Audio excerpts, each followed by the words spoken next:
Bueno, buenas noches para todos. Ahí avísenme, Lau y Pablo, si se escucha bien. Primero, que creo que ya los habilité. Buenas noches para todos y todas. Yo por lo menos te escucho excelente. Lo que sí, también decirle a la gente que escucha que vayan avisando eso por algún motivo, por Twitter o por lo que sea, si se escucha mal o algo, así lo podemos corregir. Yo por lo pronto te escucho bien. Dale, genial. Pablito, ¿me escuchás? Buenas noches para todos, sí, yo los escucho bárbaro. ¿Ustedes? Perfecto, ahí. Bueno, me alegro que se escuche bien por lo que me había pasado la otra vez con el celular, así que tranquilidad con eso. Bueno, quieren esperar 2 minutitos a que se sume la gente, arrancamos. Con toda la información que tenemos, esperemos poder darle el orden que queremos, ya que creemos que es uno de los temas más importantes para nosotros. Creo yo que es uno de los puntos que más venimos estudiando. Y bueno, vamos a ver si podemos darle el mejor orden posible, ¿no? De todos modos, creo que es un tema bastante largo a desarrollar, quizás un poco difícil, pero bueno, vamos a tratar de darle la máxima claridad posible al asunto. Primero, bueno, comentarles a todos un poco las novedades del movimiento, que va un poco relacionado a esto, ¿no? A todo esto que estamos haciendo con el grupo. Eh, Nosotros últimamente hemos recibido la invitación de algunos sectores de la política independiente, en donde, bueno, como ya lo hemos hecho, siempre damos nuestra opinión de la realidad de lo que es el club, eh, y como siempre intentando buscar soluciones de fondo a lo que es la actualidad independiente, ¿no? A la triste actualidad independiente.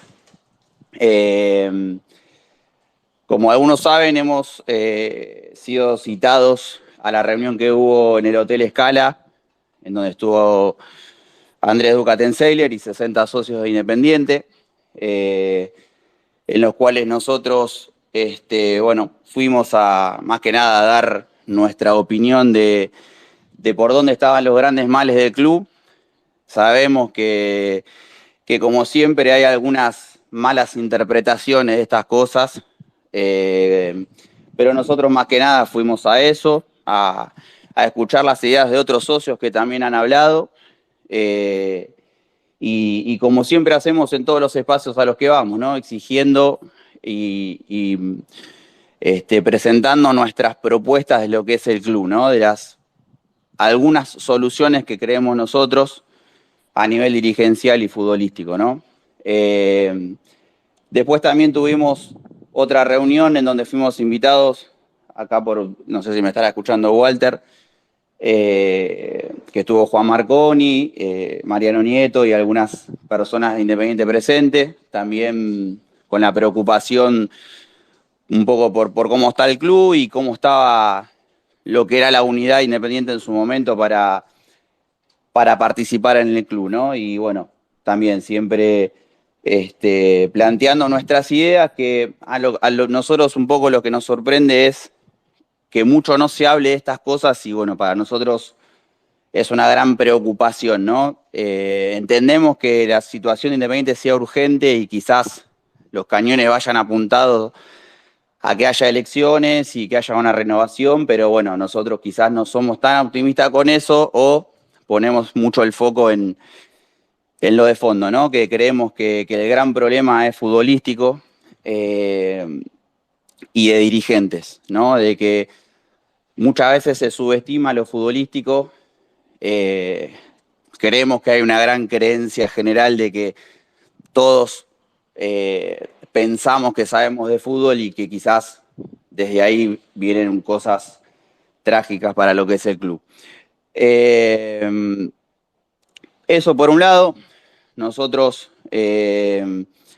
venimos trabajando mucho con estas ideas, leyendo mucho, debatiendo mucho entre nosotros, y bueno, tratando de abrir un poco el debate, ¿no? Lo que nosotros más queremos quizás es eso, ¿no? Nosotros no venimos acá con una verdad absoluta, sino que nos preparamos todo el tiempo para ver intentar ver por dónde falla Independiente, qué falla en la dirigencial con la experiencia que tenemos en estos 10 años de haber hablado, dialogado con todos los dirigentes que han pasado por Independiente desde la época de Cantero, ¿no? Y desde ese lado creemos que se falla mucho en lo futbolístico, ¿no? Que se subestima mucho lo futbolístico. Como dije en el hotel, se cree que con 2, 3, 4, 5 personas esto se puede sacar adelante y con plata. Y me parece que, o nos parece que está más que a las claras que el problema no es de dinero, sino de conocimiento, ¿no? Porque hay infinidad de planteles que se han armado quizás con menos plata, o yendo al caso de lo que nos pasó después de salir campeón de Maracaná, de haber gastado muchísima plata y que no, el problema no pase por ahí. Entonces, sobre todo va apuntado a esto, ¿no? A tratar de identificar en dónde está la falla de todos estos años de malas decisiones deportivas, ¿no? Así que bueno, es un poco la intención de esto y bueno, intentar generar un cambio también desde la parte dirigencial, abriendo un poco las ideas de cómo algunos otros clubes se manejan en lo deportivo, ¿no? Siempre creo nosotros ponemos el ejemplo de Monchi, el secretario general de Sevilla, el secretario deportivo de Sevilla, perdón, que tiene un equipo de 16 personas trabajando con él, entre scouting y analistas, laburando full time para su proyecto futbolístico, ¿no?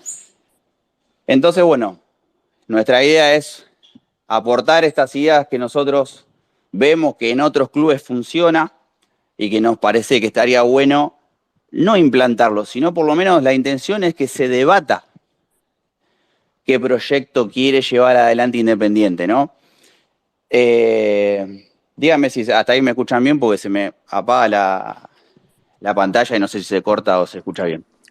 Por ahora perfecto, amigo. ¿Algo que quieran agregar a esto? Que me estoy olvidando de la primera parte de lo que hicimos en este tiempo, más allá de nuestras reuniones, nuestra reunión interna que volvimos a hacer después de la pandemia. Nosotros nos volvemos a juntar lo que es todo el grupo este domingo. Por ejemplo, nosotros una idea que tenemos interna es, esto se lo comento para la gente que nos escribe y se quiere sumar y saber un poco más del movimiento. Nosotros queremos retomar la idea que teníamos en un momento de tener una cuota interna nuestra para tener nuestra propia biblioteca con todos los libros que a nosotros nos interesan y nos parece que se puede sacar muchísimas ideas para el club. En breve también tenemos muchas ideas de juntarnos con gente del ambiente de fútbol para elevar un poco más el debate y poder darle más forma a nuestro proyecto futbolístico, porque muchas veces hay cosas que no están en los libros o en la información que tiene uno, ¿no? Eso un poco lo que nosotros queremos ir haciendo como grupo, ¿no? Y como la verdad es que tenemos la oportunidad de expresarnos, siempre lo que queremos hacer es con la mayor preparación posible que tenemos a mano, ¿no? Cada uno tiene su vida y bueno, hacemos lo que el tiempo nos permite un poco, ¿no? Después, yendo puntualmente al tema en cuestión, es algo que se viene hablando mucho, por lo menos en Twitter, donde más o menos nos manejamos nosotros, y a su vez yo lo que puedo dar como experiencia o como para graficar un poco la situación, yo la verdad que creo que es un grave problema en todos los dirigentes con los que nosotros hemos hablado en todo este tiempo, sin entrar en detalle de nombrar a uno u otro. Nosotros creemos que este tema en todas las comisiones directivas nunca se trata, ¿no? Siempre creemos que se erra el punto de cuestión a la hora de hablar de un proyecto futbolístico. Es por eso que para nosotros, como dije en un principio, no tenemos la verdad absoluta ni mucho menos, pero es algo que nos la pasamos hablando, debatiendo, intercambiando información, buscando. Es muy importante y que son los entrenadores, ¿no? Nosotros creemos que ahí hay una falla muy importante en la interpretación. Para nosotros los técnicos son muy importantes, quizás hasta lo más importante, ¿no? No es lo único, pero sí es algo muy importante y lo que intentamos es tratar de justificarlo o de recaudar la mayor información posible para tratar de cerrar esta idea, ¿no? Nosotros nos la pasamos leyendo de lo que se opina, de lo que hablan los jugadores y de lo que propicia un contexto adecuado para que un jugador rinda, ¿no? Es algo que es una mecánica que realmente a veces no es tan fácil de medir, pero que nosotros estamos muy atentos y nos parece algo fundamental a la hora de dirigir un club, ¿no? De saber cuándo un jugador puede estar en un mal momento, pero sirve. Es algo que un dirigente independiente o de cualquier club de la Argentina realmente debería saberlo, ¿no? Porque ha pasado infinidad de veces.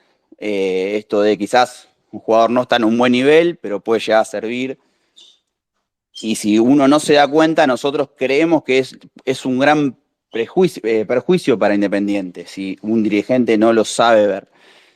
Y para esto nosotros creemos que es muy importante un técnico que sepa potenciar a los jugadores, que genere un buen contexto colectivo en un equipo para que un jugador pueda rendir, ¿no?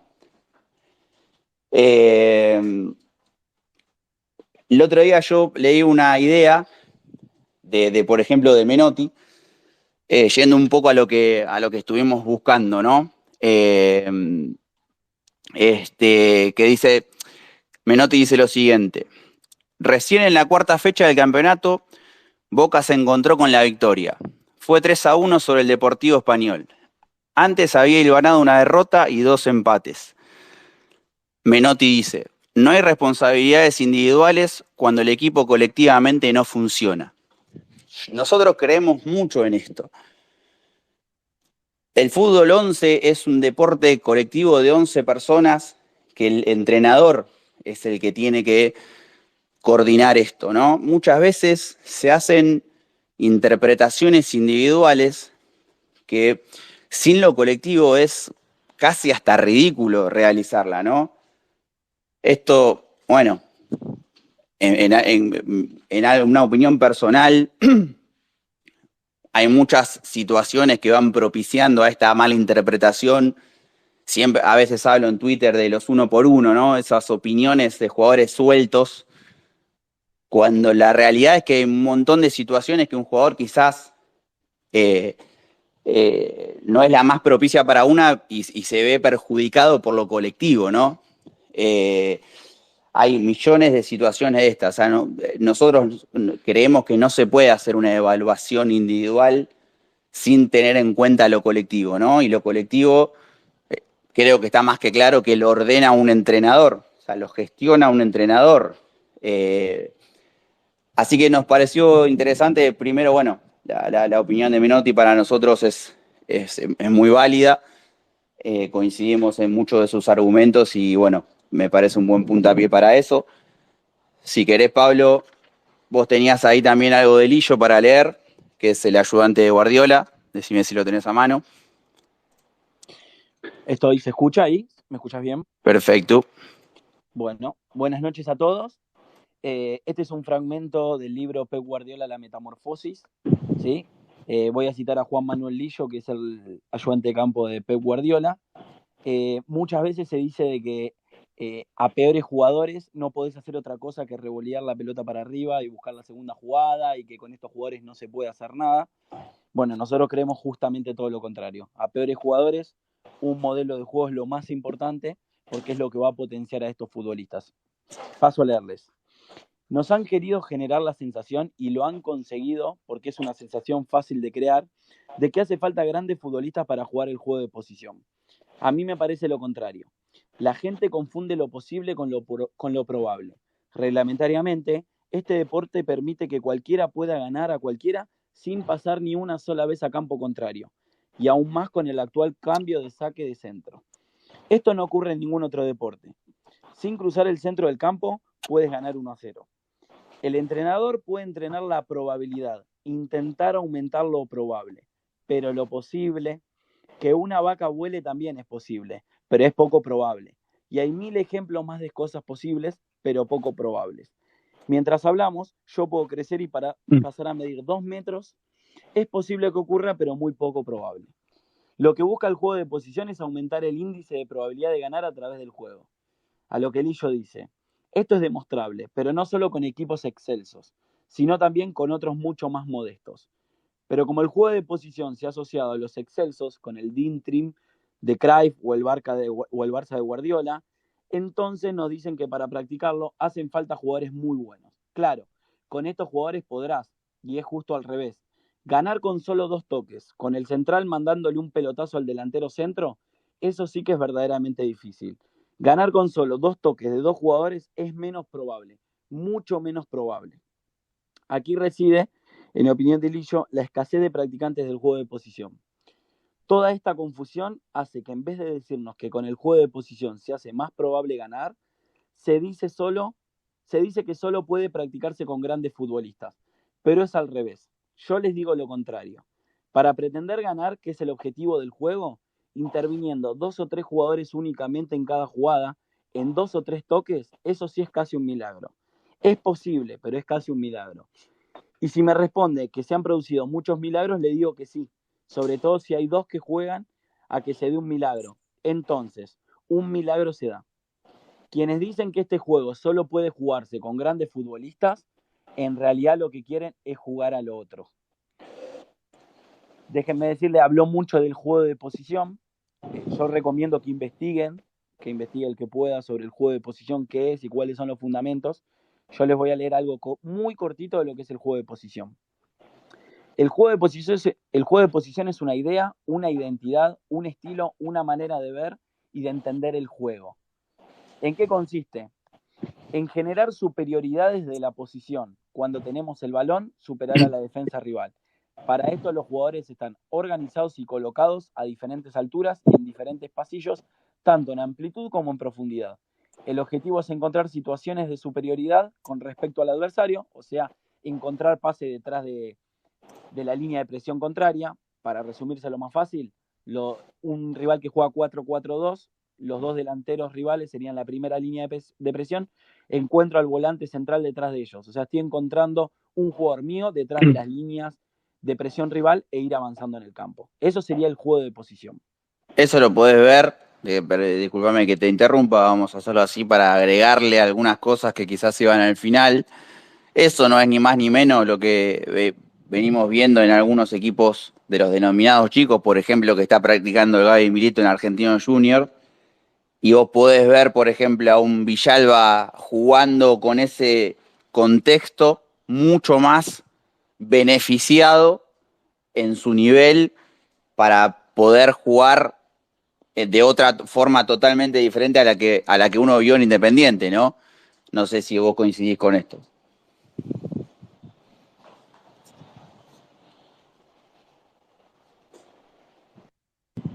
¿Ahí me escuchás? No sé si está Pablo por ahí, amigo, pero te contesto ahí se yo. Escucha, decime. Claro, Perdón, más allá del caso de Gaby Milito, tenemos también otros exponentes de eso en el fútbol argentino. Y en realidad un poco trajimos esto acá porque a nosotros nos parece muy dañina, nos parece que hace mucho daño cuando se excusa a un técnico diciendo que no tiene jugadores o que no tiene nada, o que tiene mal plantel.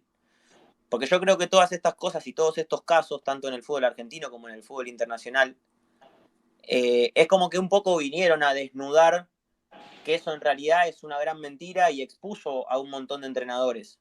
En realidad, yo creo que también, si me permiten, hay una gran confusión con eso, ¿no? Porque uno también, cuando uno lo dice, se tiende a creer que uno está diciendo que con un plantel pobre se puede jugar como la naranja mecánica del 74, ¿no? Y no es eso lo que se está diciendo, no es ni un extremo ni el otro. Exacto. Ni con un plantel pobre se puede jugar como la naranja mecánica, pero al mismo tiempo que tengas un plantel pobre no significa sí o sí que vos no puedas darles algo más, darles un plus, hacerlos jugar mejor de lo que juegan, generarles un contexto y un funcionamiento para que el equipo pueda funcionar igual, o que sea mejor de lo que uno piensa. Y te quiero interrumpir en algo, por eso yo quizás traje el caso de Villalba, porque la verdad es que yo, por ejemplo, lo que a mí siempre me pasó fue, desde que veo fútbol con uso de razón, es tratar de aprender de lo que sucede, ¿no? Vos decías que quizás no podés aspirar a que juegue como la naranja mecánica. Y a mí, por ejemplo, hubo un caso que me hizo dudar esto, mismo lo de Villalba, ¿no? Yo jamás pensé que Villalba podía jugar como está jugando en Argentino Junior. Entonces, yo pienso que eso algo a uno lo debería hacer repensar sus ideas, ¿no? Yo te traigo un caso que vos creo que lo tenías para hablar después, pero bueno, y esto iba a pasar indefectiblemente, ¿no? Mirá Defensa y Justicia. Es uno de los mejores equipos del fútbol argentino de los últimos 8 años, quizás con más estabilidad. Entonces, hasta uno lo hace dudar, obviamente no es la naranja mecánica, ¿no? Pero yo creo que nunca me hubiera imaginado ver un equipo chico con los restos de los grandes y del fútbol argentino jugando este fútbol, ¿no? O sea, fijémonos las ventajas que tiene practicar este fútbol y lo que no está haciendo Independiente, siempre basados en estas excusas que vos bien decías, ¿no?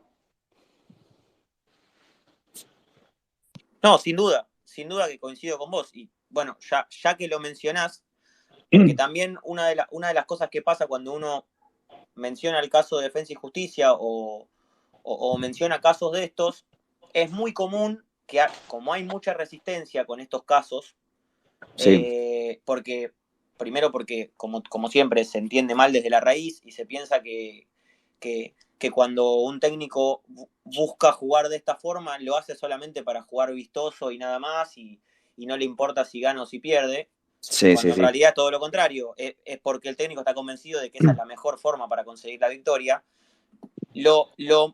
Además de cómo Defensa se sostuvo en el tiempo, me parece que lo muy valioso de Defensa es que encima hasta lo pudo coronar con títulos. Sí, sí, ni hablar. Sí, sí, sí. Lo coronó saliendo campeón de la Recopa en Brasil contra el Palmeiras. Jugando igual todo el partido contra el campeón de la Libertadores, ¿no? O sea, qué bárbaro, cuántas, vamos a decirle, frases que no son las reales, ¿no? Lo que pasa es que yo creo que es difícil, o sea, lamentablemente, sobre todo antes de la llegada de algunos entrenadores, esto se veía muy poco. Entonces, claro, nos quedamos con la idea de que no se puede, ¿no? Nos dijeron tantos años que no se podía, que obviamente es sencillo repetirlo, porque la realidad es que pasa poco, pero habría que preguntarse también por qué pasa poco, ¿no? Si en el fútbol argentino carecemos de ese tipo de proyectos, siempre se apuesta a otra idea. Yo creo que son, bueno, ya lo hemos hablado, ¿no? Ideas súper instaladas en la sociedad que, como dijiste vos, ¿no? Yo las creo muy dañinas para el fútbol, ¿no? No solamente para Independiente. Sí, totalmente. Yo, antes de seguir, para aquellos y aquellas que se hayan sumado ahora o con este espacio empezado, lo que estamos haciendo es estamos tratando de traer algunos casos por fuera de Independiente, como para hablar de la importancia de los entrenadores, y más sobre el final del espacio lo que vamos a hacer es, vamos a agarrar 3 técnicos de los últimos 20 años de Independiente y vamos a hablar más precisamente de Independiente, y de algunos procesos que se dieron en estos últimos 20 años como para justificar esto que estamos diciendo. Lo digo por si alguno o alguna entró recién y está medio descolgado o descolgada. Perfecto. Vos, si querés, tenías para hablar de Gallardo, si querés, si lo tenés ahí a mano. Sí, totalmente. Otro caso, bueno, a mí me pasa particularmente que cada vez que se habla de River y de Gallardo es como que hay algo que me duele a mí, porque Independiente vino de un descenso y tuvo un presente totalmente distinto al que vivió River cuando volvió del descenso. Entonces, es como que Yo veo el proceso que llevó a cabo el River de Gallardo, obviamente con todos los matices y diferencias que puede haber entre un club y otro, que no se desconocen, desde ya lo aclaro. Pero es como que yo siempre cuando hablo del River de Gallardo, me parece un caso que pinta perfecto, que digamos que desnuda muchas mentiras. Siempre escuchábamos, ¿no? Cuando Independiente volvió de la peor mancha de su historia, siempre era muy común en la gente el acordate de dónde venimos, Independiente está destruido institucionalmente, mirá de dónde venimos de la Sí, B, ¿qué siempre, querés? siempre, cuando uno lucha contra esas frases es porque realmente las cree muy, muy dañinas, ¿no? Que como que son siempre excusas que te van bajando la vara de la exigencia y de una exigencia real, ¿no? No es que uno pretende de un día para el otro ser el Barcelona, ¿no? Pero tampoco, no es que nada por nada, da la sensación, ¿no? Como que siempre está en el aire, y no solamente en la gente, de que nada se puede hacer, ¿no? Y yo agrego, por haber hablado con los dirigentes independientes en estos 10 años, que esas ideas se repiten en esas reuniones, ¿no? No es que quedan en el aire y después deciden en consecuencia de esas ideas, ¿no? Es algo que tiene mucho alcance a las decisiones dirigenciales. Y ni que hablar que esto se siga hablando y se haga carne de los próximos dirigentes independientes, que también se hablan de las mismas ideas, ¿no? Por eso muchos querían la continuación de Falcioni, por ejemplo, que ya vamos a llegar a eso. No me quiero ir por las ramas, si querés seguir con lo de Gallardo. Dale, sí.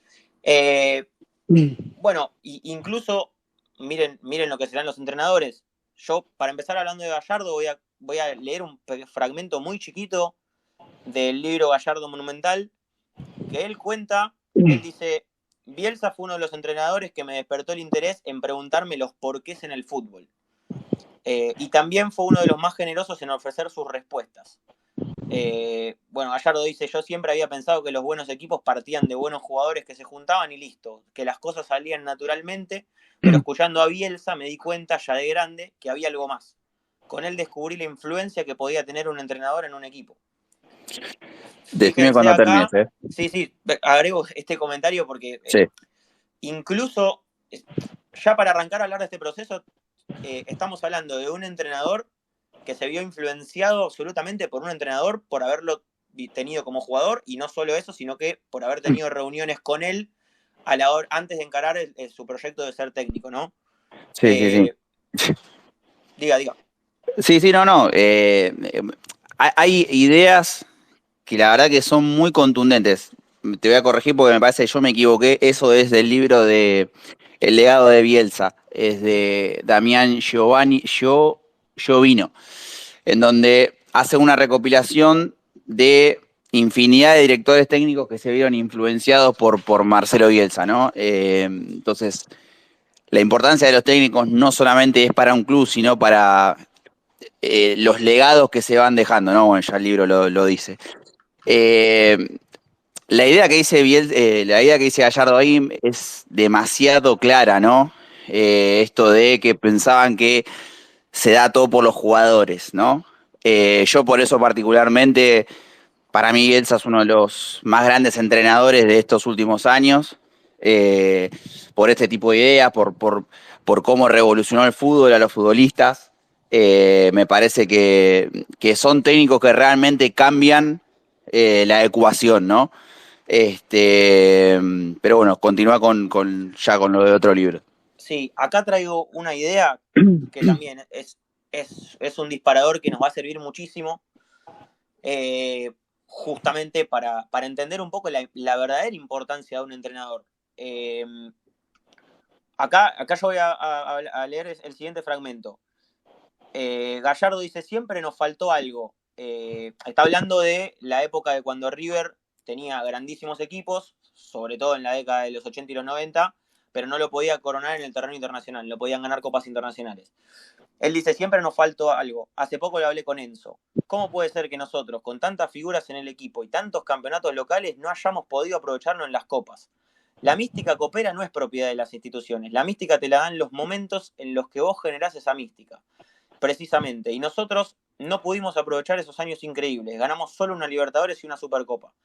¿Qué les faltaba? Le preguntan a Gallardo.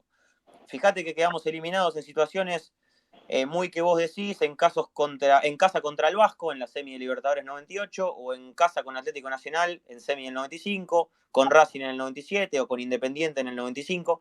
Eran eliminaciones muy duras, y yo pensé mucho en todo eso. Y cuando le preguntan a qué conclusión llega, Gallardo dice que más allá del talento, acá está hablando obviamente de las figuras que tenía River en esos equipos, no sé si se acuerdan, pero eran figuras descomunales. Más que las actuales. En mi opinión también, sí, incluso más que las actuales. Que más allá del talento faltó algo más, un plus. Ahí es donde considero que vos empezás a hacerte respetar, les haces saber a todos que tenés una mentalidad y que para ganarte van a tener que matarte. Cuando vos generás eso en un equipo, ahí decís, el rival dice, che, este equipo es bravo. Vos lo ves el domingo y decís, no le ganó Argentino Junior, pero que sepan que llega el miércoles o jueves y lo van a tener que matar porque no van a poder. Eso se va generando no solo entre los tuyos, lo transmitís también a los demás. Vos fijate ya qué mejor ejemplo que este, porque justamente estamos hablando de que River en los años 90 incluso tenía mejores jugadores, pero había algo que siempre le faltaba y eso es lo que le vino a dar Gallardo, ¿no? El técnico, sí. Aparte, a mí me parece un detalle no menor la mentalidad de él, ¿no? De no quedarse con lo que River ya era, sino buscar lo que le faltaba. Ese plus en lo internacional de lo que siempre se habló. Quizás yo creo que esos equipos del 90 de River para mí fueron los primeros que quizás me enamoraron del fútbol, por eso yo siempre respeté mucho a River con su filosofía de juego. Y era increíble realmente ver los papelones que hacía, porque no es que River merecía, jugaba bien, muchas veces quedaba eliminado de manera papelonesca, con jugadores y equipos tremendos en nombres, con jugadores ya consagrados, no que como pasa ahora con Gallardo, que es una máquina de potenciar jugadores normales a muy buenos y encima ponerlos en un contexto excelente por todo lo que hace para hacer lo que está haciendo hace 7, 8 años, que debe ser el mejor equipo de América por lejos, ¿no? Eso es lo que a mí me rompe la cabeza, ¿no? De lo que vos acabas de leer de Gallardo. Esa vara altísima de no conformarse y buscar lo que le falta, ¿no? No hay una excusa de decir, no podemos, no esto, aparte como decía vos al principio. Acordate de dónde venimos de la B. Exactamente. Obviamente, perdón que te interrumpa, sí, pero obviamente que tampoco, nosotros no desconocemos tampoco que River es un club, Independiente es otro, cada uno con sus particularidades, cada uno con sus presupuestos, cada uno con su historia. Sí. No pretendemos tampoco que sea una copia, no se queden con eso. Estamos hablando de intenciones, siempre de intenciones, sí, ¿no? Obvio. Y de un proyecto. Después podremos discutir si alguien, yo creo que nadie se hubiera imaginado que lo que iba a terminar siendo Gallardo para River como técnico. En un principio, yo me inclino a que fue más una apuesta que otra cosa, terminó saliendo bien, porque Gallardo no era un técnico con mucha experiencia, terminó saliendo muy bien. Totalmente. Pero claramente que se bancó, se apostó por el proyecto, se le dio protagonismo a Gallardo en las decisiones, se le respetó, se le trajeron los jugadores que pidió, y fíjense los resultados que le trajo, ¿no? Sí, no, ni hablar. La verdad que si pudiera hacer un paralelismo con eso, que ya después vamos a hablar de lo de Ariel, que ya lo había hablado yo en el otro espacio, de Holland. También yo, cuando hablaba del audio de Ariel de antes de agarrar, hay un poco de similitud en esto de la no excusa, ¿no? Porque siempre en Independiente hay una excusa del plantel, de lo que no están al día, de que el club es un desastre, que obviamente sabemos todo que es así. Ariel, cuando habla en ese audio, en ningún momento hay una excusa de nada. Habla de una metodología de entrenamiento, habla de borrar a los jugadores que había que borrar. Nosotros sabíamos que quería poner a Tagliafico de capitán y que tenía las cosas en clara para poder armar un equipo digno. repetimos, nadie dice que uno puede armar el Barcelona en un año, aunque la verdad, por cómo terminó jugando en el Maracaná, no fue Barcelona, pero creo que jugaba mucho mejor ese equipo que el que tenemos ahora, ¿no? Entonces, yo creo que hay mucho de eso y el motor es siempre el mismo, ¿no? Es la mentalidad y la capacidad del entrenador. O sea, en todo lo que nosotros buscamos aparece eso, ¿no? Entonces, creemos que es muy importante y bueno, nada, si querés cerrar lo de Gallardo, que tenías un par de cosas más. Sí, digo las últimas, leo Sí. algunos, porque en realidad también, más allá de lo que pensemos nosotros individualmente, la idea de esto es poder respaldarlo con palabras autorizadas, Sí. con testimonios de ellos mismos, no solo de los técnicos, sino de los jugadores que los tuvieron a los técnicos, que me parece que no hay nada más valioso que los propios jugadores que tuvieron a un técnico hablen de él. Ni hablar. Yo acá, por ejemplo, voy a leer un testimonio de Juanfer Quintero, que lo tengo acá, que dice: estoy agradecido a la vida por haber encontrado un DT tan exigente y que te cambia la mentalidad. Gallardo te saca el jugo. Se siguió mostrando muy agradecido Quintero antes de sumarse a la selección. Este es el caso Juanfer Quintero. El Piti Martínez, motor del grupo por su espíritu jugón, siempre con la broma flor de piel, dice: pasar estos momentos en este club es lo más lindo, y como palabras de agradecimiento a Gallardo, dice: Gallardo ha sido un profesor en esta etapa de mi carrera. Me enseñó a entender el juego. De vuelta con entender el juego, ¿no? Qué cosa esos técnicos que logran transmitir eso a un jugador. Sí, también un hilo conductor con esos entrenadores, ¿no? Leo el último, que es de Borré, y dice: Marcelo me mejoró mucho la mentalidad, me hizo entender que tengo potencial, pero no debo conformarme con eso. Me volvió a ser un ganador. ¿Puedo decir algo? Obvio. Ahí los estaba escuchando, ¿no? Y digo, cuántas palabras repetidas, ¿no? Entendimiento de juego, me sacó mi mejor potencial. El primer fragmento que lee Laucha sobre Gallardo habla de descifrar los porqué del juego, ¿no? Algo tan importante que muchos no les damos importancia y es tan, no sé, es un análisis tan profundo el que hay que hacer y a la vez está tan al alcance de las manos con todas las herramientas que tenemos hoy en día de analizar esto y de encontrar los por qué pasan las cosas en el fútbol. Los por qué. Y los de potenciar futbolistas me parece que está muy a las claras en estos fragmentos que dicen de Gallardo. Totalmente.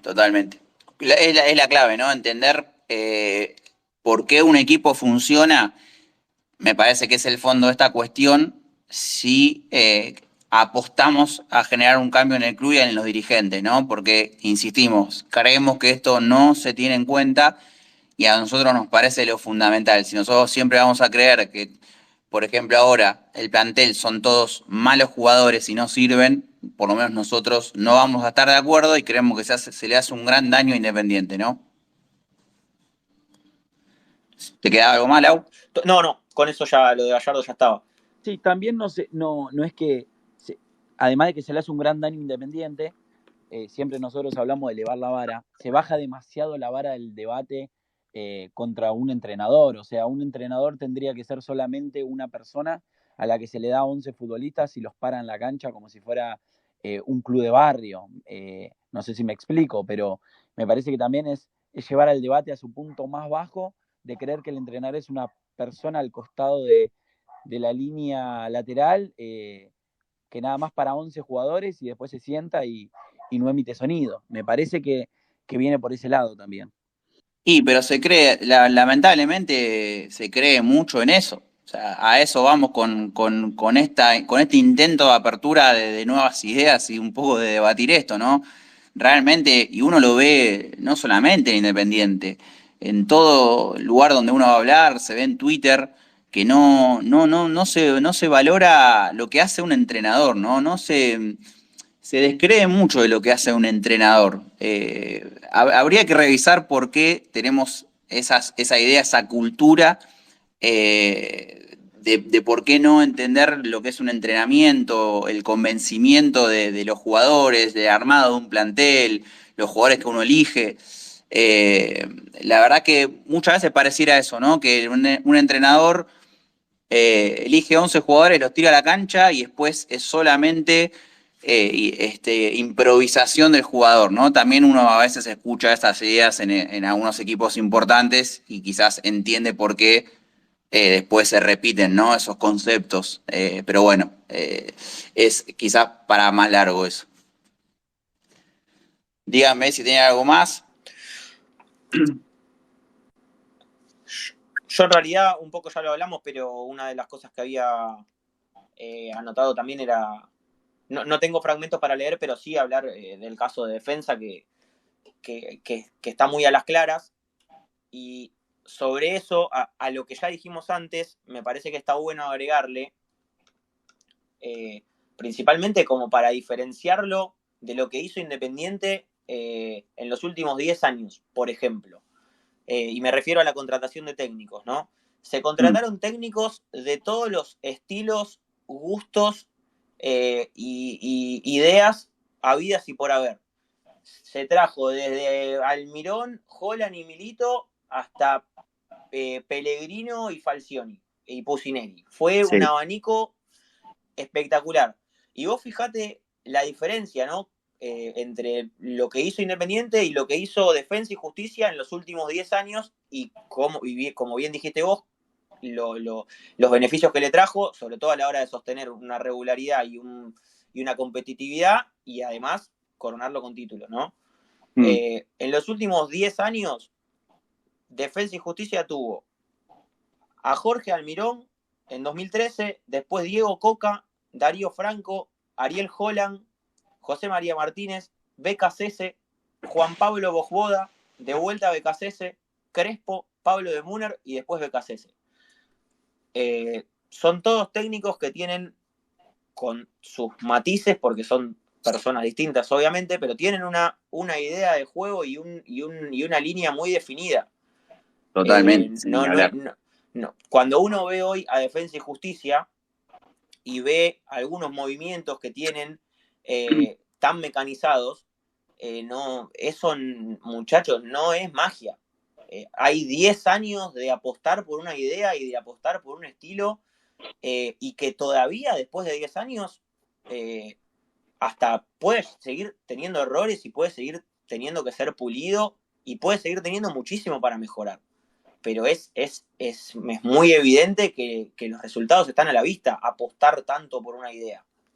Sí, que hay un trabajo en común de todos esos entrenadores que la mayoría apuestan un poco a lo que hablaba Pablo del juego de posición, de determinadas características de los jugadores, de jugadores de buen pie. Uno, cuando un poco empieza a leer y entiende esto de la copia que hacen algunos entrenadores de otro, empieza a ver la raíz de algunas ideas y se justifica de algún lado, ¿no? Esto no, aparte, yo a veces veo y no es que hay tantas maneras de jugar, ¿no? Esto es una clara apuesta en copia de algunas ideas que vienen de hace tiempo, ¿no? Bueno, obviamente, de Guardiola, del fútbol holandés, un poco de Bielsa, con el juego de posición, con los 11 jugadores para marcar y para jugar. ¿Hace cuánto se venía repitiendo de quién marca? Cuando ya hace años que desde algunos lugares se venía apostando por esto, ¿no? Sacar un poco al arquero, generar las superioridades numéricas desde atrás, algo tan cuestionado. Yo creo que debe ser el cambio cultural que más nos cuesta, ¿no? Esto de puntualizar tanto cuando hay un error y no entender la cantidad de beneficios que otorga, ¿no? El caso de Defensa y Justicia tendría que ser un caso de estudio, porque ya lo hemos hablado un millón de veces, ¿no? Esto de qué loco que en una conferencia de prensa se puntualice siempre cuando el arquero se equivoca y que se puntualice tanto eso y no se entienda la cantidad de beneficios que le trajo a Defensa y Justicia en estos 10 años, ¿no? Porque a veces se habla del resultado. Como vos bien dijiste, ganó más que en toda su historia. Y aún así ese cambio no lo aceptan, ¿no? No se comprende, pues yo digo, por lo menos que se comprenda. Después te puede gustar o no gustar, bárbaro. Eso, sobre gustos, no hay mucho que hacer. pero por lo menos que se comprenda el sentido, ¿no? Que se vea la película completa de las ventajas que le trajo eso a Defensa y Justicia y a infinidad de equipos. Infinidad. ¿Cuántos equipos jugaron a eso en este último tiempo y les fue bien? ¿No? Porque pareciera que esa manera de jugar a todo el mundo le fue mal. Y sin embargo, por esto que venimos diciendo, de que determinados equipos no podían jugar de tal manera, están jugando de esa manera, juegan bien. Hace 8 años, 9, 10 años que es uno de los mejores equipos de primera, salió campeón y se sigue rechazando eso, ¿no? A veces no tiene mucha explicación de por qué no se ven esas cosas, ¿no? Ese trabajo. O sea, se desliga mucho y pareciera que ahí no hay trabajo, se hace porque sí, ¿no? Sí, sí, sin duda, amigo. Sin duda, me parece justamente, fíjate que los proyectos que nosotros contrapusimos a lo que hizo el Rojo en estos últimos 10 años fueron River, que como bien ya dijimos, cualquiera me podría decir, bueno, pero River con el presupuesto que tiene, con la plata que tiene, todo lo que vos quieras, pero por el otro lado tenés a Defensa, que está en las antípodas, porque es un club muy chico, que no tiene plata para nada, que se conforma trayendo a las sobras de todo el fútbol argentino, y sin embargo, hoy en día, más allá de después, como puedes perder o ganar, perdió con Boca en la Bombonera, tuvo un mal día, perdió, chau. Pero es un equipo que compite, y por lo menos en los últimos años no para de competir. Sí, son aparte jugando un fútbol ofensivo, un fútbol que potencia a futbolistas constantemente. Y déjame agregarte, vos tocaste un punto ahí fundamental, el tema de las posibilidades económicas que tienen, ¿no? Nosotros justamente en el hotel hablamos un poco de esto. Independiente en esta gestión gastó 70 millones de dólares en refuerzos, no es que no gastó un peso. Y creo que gastó 100 desde el 2000 a hoy. River con Gallardo aproximadamente gastó 100. Y fíjate dónde está. Vendió por más de 200 Gallardo. Boca también gastó aproximadamente lo mismo. Y fíjate cómo está Boca. Entonces, hay que desligar un poco la cuestión a que esto es una cuestión de dinero, ¿no? Hay otra manera de trabajar que trae sus réditos. Eso es lo que nosotros queremos que Independiente vea, que sus dirigentes empiecen a ver por dónde pasa la cuestión, ¿no? Déjame agregarte una cosa más. El River de Gallardo, en su arranque, eran jugadores muy cuestionados los de River, que fue un equipo que para mí de los de Gallardo, uno de los que mejores jugó, que es el primer equipo, que el mediocampo era Sánchez, Craneviter y Rojas. Ese equipo... Tenemos fragmentos ahí que justamente hablan de eso, que al principio Poncio era cuestionado, la gente le pedía a Gallardo que Poncio no, Carlos Sánchez estuvo hiper cuestionado por su nivel y bueno, como vos decís, Gallardo los sostuvo. Ahí está la mano del técnico, ¿no? La tan importante mano del técnico, porque siempre pareciera que los jugadores que terminan jugando bien son todos buenos y los que juegan mal son todos malos, ¿no? Sí, es más, Carlos Sánchez, por dar un ejemplo de un jugador que Gallardo potenció muchísimo, que me viene a la mente ahora, Sánchez se va de River a préstamo, se va a préstamo a México. Y cuando vuelve a River y vuelve a tener a Gallardo. Me parece que esos son ejemplos a mencionar que donde está algo muy claro. Sí, pero no cabe ninguna duda. Avancemos porque si no nos vamos a quedar hasta mañana hablando, ¿no? ¿Vos tenés algo más, Lago de Gallardo, o ya está?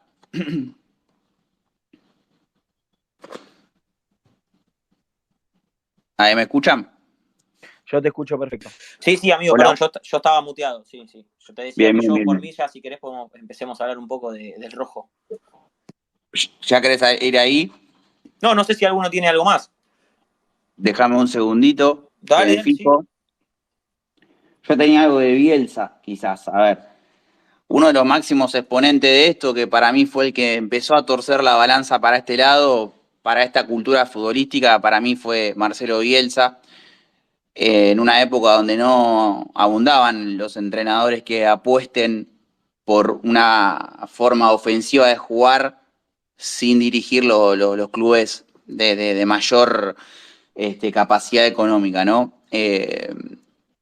Cuando uno lee a Bielsa, jamás uno va a encontrar una excusa para no atacar, ¿no? Para no potenciar futbolistas. Yo creo que si uno recorre todos los clubes donde dirigió, va a encontrar infinidad de opiniones de los jugadores que yo pocas veces vi de otros. Incluso, si me apurás, ni siquiera de Guardiola. Hace poco el Cholo Guiñazú habló de que, no sé si ustedes lo vieron, si se los pasé, si lo hablamos o si lo vieron. ¿Se acuerdan del caso de Guiñazú? Que él había dicho algo así como que él creía que sabía de fútbol y se dio cuenta con Bielsa y no entendía nada. Exactamente, que fue cuando lo convocan a una selección nacional local que se había armado y a él lo habían convocado, después sale campeón con Independiente. Estas opiniones, uno está lleno, uno dice, es una cosa realmente muy importante lo que hacen algunos entrenadores, ¿no? O sea, hay algunos fragmentos de un libro que conseguí hace poco que se llama Palabra de Bielsa. Uno encuentra sobre todo esas cosas, ¿no? Nunca hay una excusa para no atacar, para no potenciar jugadores. Eh, Voy a leer unos cortitos así avanzamos porque en realidad lo de Bielsa es algo mucho más general que puntual. Él dice, Sí, perdón, ¿cuál es? perdón, y que hasta ¿Sí? incluso ameritaría de Bielsa, podríamos estar hablando, no sé, 10 horas. Sí, yo creo que alguna vez habría que hacer uno de Bielsa y de Guardiola y hablar de ellos 3 horas seguidas. Por ejemplo, lo que yo decía, esto es de Bilbao cuando él dirigió el Athletic. Prefiero el protagonismo con pelota antes que la especulación y estar en campo rival antes que el propio. Más tiempo en posesión de la pelota antes que intentando recuperarla. Utilizar el reglamento para que el juego sea mejor y no para sacar ventaja. En la medida de lo posible, anticipación de todas las líneas en el desarrollo del juego. Nunca hay una excusa para Marcelo Bielsa. Después dice, ¿cuál es la función del entrenador? Respetar la virtud del jugador, pero propiciándole la situación, lo que le permita el ejercicio de la virtud. Siempre hablando también de un contexto, ¿no? De tratar de que el colectivo potencia al futbolista. Después dice, a ver si encuentro algo más. Como entrenador me preocupa conseguir que los vaivenes anímicos de los futbolistas tengan la menor incidencia en su capacidad de realización. Hay que lograr que un jugador no baje o suba 4 puntos, que esté cerca siempre de su máximo potencial, que logre una regularidad. Es un arte muy difícil.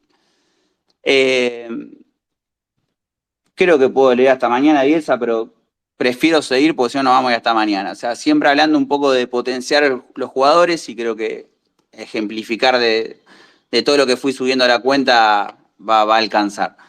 Eh, Pablo, vos tenías ahí lo de fútbol de verdad, ¿lo tenés a mano? Avísame. Sí, lo tengo a mano.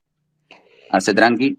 Bien, la intención no es sugerir que este modelo de juego es el indicado ni el más favorable, sino únicamente evidenciar que sí es posible ejecutar determinados comportamientos recurrentes, sin importar categoría, capacidad de los jugadores, clima, condiciones y dimensiones del campo. Normalmente, estos son los factores a los que los DT acuden para justificar la no realización de su modelo de juego. Y cita como diciendo excusas que ponen los entrenadores, ¿no? Para la no realización de un modelo de juego. Y dice, todos estos factores son válidos para tener en cuenta, pero no para descartar o imposibilitar la realización del modelo de juego categóricamente. Si no logran ejecutarlo, es sencillamente porque no tienen la capacidad por dos diferentes motivos. No lo tienen claro conceptualmente y o no saben cómo entrenarlo, metodológicamente, pedagógicamente o didácticamente. Sobre todo eso, ¿no? Sobre todo lo que es el entrenamiento, lo que muchas veces se deja de lado o no se tiene en cuenta, ¿no? Pareciera que entrenan los jugadores para nada. Si querés, léete lo de Guardiola de ahí, así avanzamos un poco más rápido. Listo, rápido. Guardiola, en la contratapa de este mismo libro, hay una frase que dice, me educaron para descifrar el juego, a la mayoría de jugadores nadie les ha dicho nada, a muchos entrenadores no les interesa nada de lo que estamos hablando, desde jóvenes a los jugadores les dicen que hay que luchar, que hay que ganar y esas cosas, y llegan a primera división sin conocer el juego. Esto es lo que pasa y por eso es tan difícil que la gente hable realmente de fútbol. Eso es tremendo, ¿no? Lo del no conocimiento sobre el juego de los futbolistas es algo que la verdad que es para hablarlo también mucho más amplio, pero bueno, es más de lo mismo de lo que queremos aportar y de lo en lo que creemos, ¿no? Fervientemente.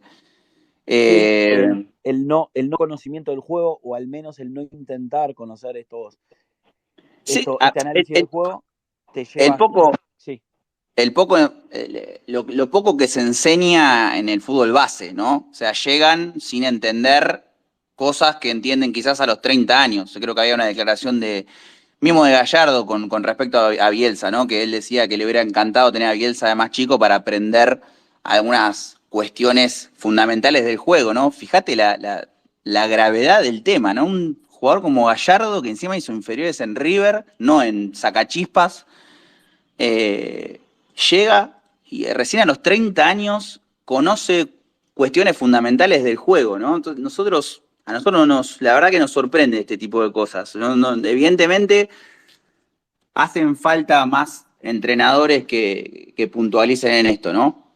sí, eso creo que decanta en un disparador que también tendríamos que hacer otro espacio sobre el fútbol formativo, en donde después el jugador llega a primera división y al no entender el juego, al no entender los conceptos del juego, Mm. está perdido, ¿no? El entrenador de primera división tiene que hacer una formación rápida para este tipo de jugadores que supuestamente la llaman en muchos casos mal llamada adaptación, porque hay adaptaciones que sí un jugador necesita y Ni hay otras hablar. que básicamente le tiene que explicar cómo perfilarse en una cancha de fútbol. Me parece que es fundamental. Ni hablar. La verdad que da para otros espacios. Siguiendo con la línea y para tratar de avanzar un poco y que no se haga tan extenso, nosotros arrancamos con la intención de iniciar con los casos quizás de los clubes más grandes, de jugadores de mayor jerarquía. No me quiero olvidar del caso quizás más que más expone este tema, no sé si ya lo dije antes, pues estuvimos hablando hace 5 días de esto, lo de Messi y Agüero en la selección, que quizás no tenían en su nivel, el nivel que tenían en sus clubes, ¿no? Y que mucha gente quizás erraba en el diagnóstico, ¿no? De decir las típicas frases que ya conocemos, ¿no? Que, no sé, que le pesaba la camiseta de la selección, no tenían ganas de jugar acá, que Messi no cantaba el himno, que no le daba, que no es Maradona, y que bla, bla, bla, ¿no? Y nunca hablar de un contexto futbolístico, ¿no? De lo colectivo. No me quería olvidar de nombrar ese caso. Y otra cuestión que siempre se habla de esto es que, bueno, está bien, esos son quizás jugadores de otro nivel y que quizás siempre se puntualiza en que hay, no sé, como que Independiente nunca tiene nada, que en algunas categorías no se puede jugar, entonces la idea era arrancar de los casos de mayor calidad a los que menos, ¿no? Lau, ¿vos querías agregar algo de defensa o eso ya estaba? No, eso ya estaba, porque Bien. acordate que justo hablamos un poco del plantel que tenía cuando fue campeón en Brasil, lo hablamos antes, así que con eso ya estaba. Lo metimos en el medio, perfecto. Entonces yo voy en la línea de lo que estaba hablando a poner en duda esas versiones, ¿no? Como vengo diciendo y lo voy a repetir hasta el cansancio, no quiere decir que esta sea la realidad, pero buscamos información para poner en cuestionamiento algunas ideas que creemos que siempre te ponen la mano en la cabeza al crecimiento. Uno de los casos que nosotros venimos estudiando mucho es el de Heinze, que él arrancó dirigiendo en Godoy Cruz, después fue a Argentinos Juniors y después a Vélez, ¿no? En el libro que escribe Gabriel González, de Modelo Heinze, un poco retrata esto, un poco su paso desde Argentinos Juniors, ¿no? Y él dice lo siguiente. Luego, en el año 2016, el gringo llega al banco de Argentinos Juniors, equipo en el que exhibe todo su arsenal táctico estratégico para regresar al bicho de la paternal a la primera división del fútbol argentino, arrasando con un juego conceptual en todas las canchas de la categoría de plata de balompié celeste, y en la que sale campeón de forma anticipada con números sumamente interesantes en 47 partidos oficiales disputados. Sumó 25 victorias, 14 empates y apenas 7 derrotas, con 62 goles anotados y 26 en contra. Y acá llega voy a aclarar algo, yo cuando empecé a leer, la verdad que lo que más adquirí fue un poco de paz mental, ¿no? Porque cuando yo leo todo esto en medio de una categoría en la que se decía que no se puede jugar bien al fútbol, escribe Gabriel González. Aunque más allá de las estadísticas, su trabajo quedó realmente marcado por el gran juego que desplegaron sus futbolistas, dejando para el recuerdo de los seguidores de aquella campaña un equipo memorable e individualidades que crecieron a partir de su paso por el club, uno que finalizó en el 2017. Durante ese mismo año, en el mes de diciembre, Heinze asume su tercer desafío en el Club Atlético Vélez Sarsfield, un equipo de delicada situación con respecto al descenso en aquel momento. En esta, su experiencia más duradera como DT, en una misma institución, poco más de 2 años, logró modificar completamente la situación del cuadro de Liniers, de salvarse del descenso a pelear campeonato, clasificar a copas internacionales y ser reconocido como uno de los mejores equipos de fútbol argentino. Todo a través de un modelo de juego que enamoró a propios y extraños, mejoró a una gran cantidad de futbolistas que lograron múltiples convocatorias a sus selecciones y transferencias al fútbol europeo. Forjó un alto grado de respeto, prestigio y admiración por las formas en las que se fueron alcanzando tales resultados. Qué loco que se sigan diciendo algunas cosas, ¿no? Yo siempre me pregunto los por qué. Si uno tiene estos casos, ¿no?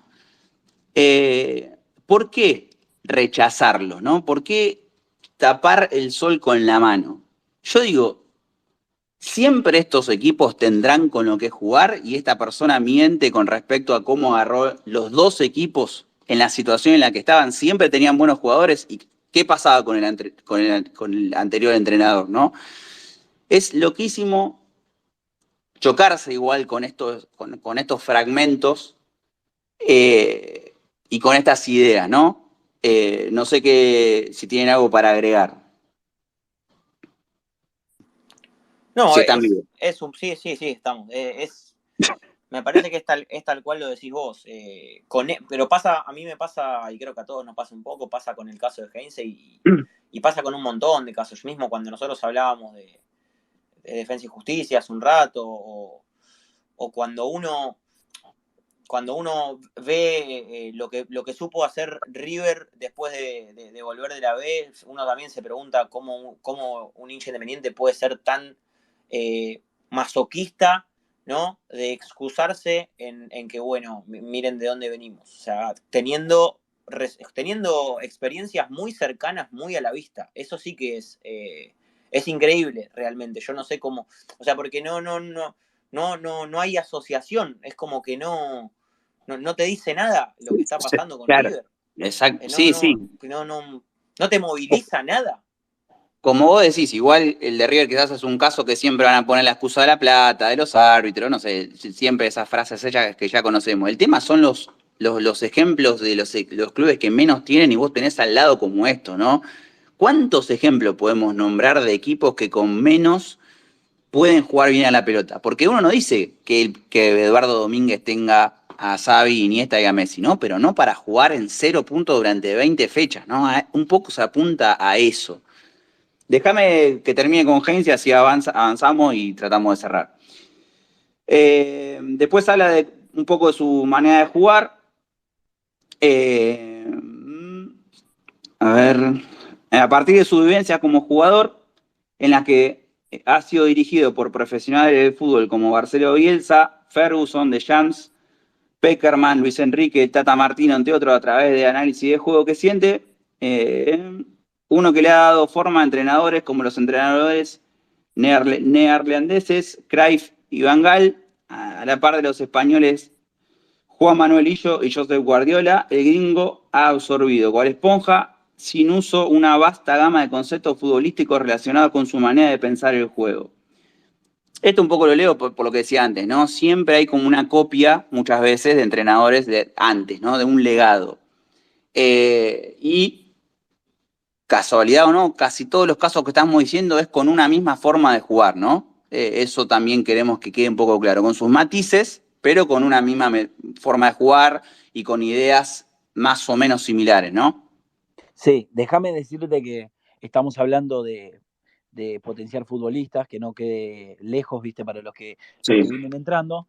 sí, Heinze es una clara muestra de potenciar futbolistas. Ahí en un fragmento hablabas de Vélez, de jugadores que tocaron selección, de jugadores que estaban peleando el descenso y terminaron entrando a alguna copa y vendiendo por cifras millonarias a Europa.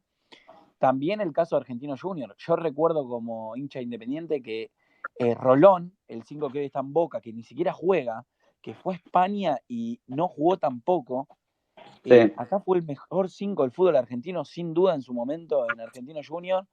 Un Argentino Junior que salió campeón de punta a punta, desplegando un juego tremendo en el Nacional B, donde supuestamente no se puede jugar.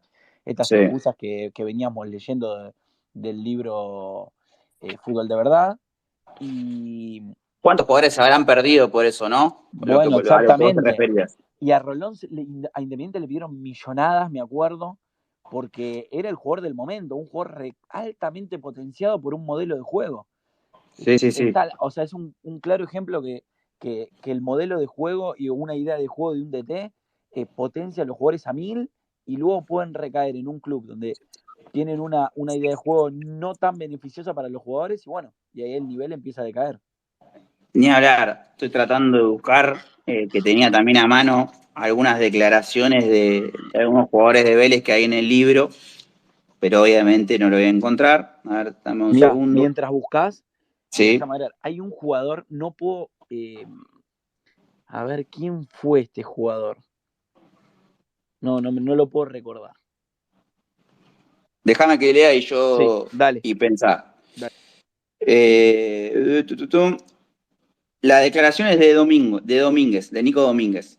Desde que Heinze llegó crecí mucho. Aparte de mejorarme en la marca, me hizo un jugador más dinámico. Era lo que a mí me faltaba. También trabajé estos 6 meses para llegar al área y poder convertir. Es el mejor técnico que tuve. A todos los potencia. Hablando un poco de eso, ¿no? Estuviste bien en la aclaración porque a veces uno se va por las ramas y se pierde el punto, ¿no? Habría que un día quizás hacer una recopilación de todas estas declaraciones que quizás son un poco más contundentes de lo que podamos decir nosotros. No sé si te acordaste de lo que querías, lo que estabas pensando. Sí, lo que no me acuerdo es el jugador. El jugador Bien. no recuerdo que lo dijo. Bien. Esto de Rolón me vino a la mente. Hay un jugador que dijo que los jugadores, es un jugador muy famoso, pero no recuerdo. Los jugadores están, cuando los contrata un club, están viendo mucho cuánta plata van a ganar, en qué país van a vivir, todo. Sí. Y lo que no ven es el entrenador que está en ese equipo al que van a ir y el modelo de juego que tiene ese entrenador para potenciarte a vos mismo. Me explico, pensándolo como un jugador. Ni hablar. Una variable que es muy importante y que los jugadores casi nunca tienen en cuenta. No recuerdo quién lo dijo, pero bueno, está a las claras en este caso de determinados futbolistas que van a clubes donde estos entrenadores no los potencian y bueno, y su nivel decae. El que habla de eso, yo hace un tiempo subí una nota, es Zitanich. Él empezó, decía en la nota que esto que vos estás diciendo, ¿no? Que los jugadores, o algo por el estilo, deberían empezar a fijarse un poco más al club que van, qué entrenador hay. Y no hace más que desnudar lo que estamos diciendo, ¿no?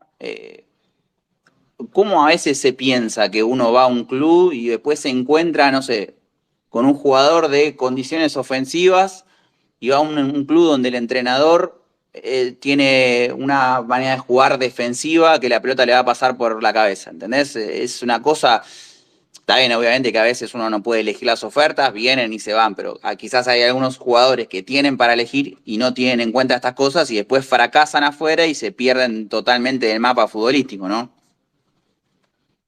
Totalmente. Bueno, tenía uno del Monito Vargas, pero quiero avanzar, así tratamos de resumir. El otro ejemplo que teníamos, más abajo todavía, para graficar un poco lo que estábamos diciendo, es el paso de Guede por Nueva Chicago, ¿no? En la B Metropolitana, ya no sé qué más podemos mostrar para este tema. Porque si en la B Metropolitana se pudo jugar de determinada manera y potenciar futbolistas, la verdad que hay algunas excusas que deberían quedar bastante de lado, ¿no? En el libro que escribe Matías Navarro, que se llama Respirar Fútbol, déjame que lo encuentre.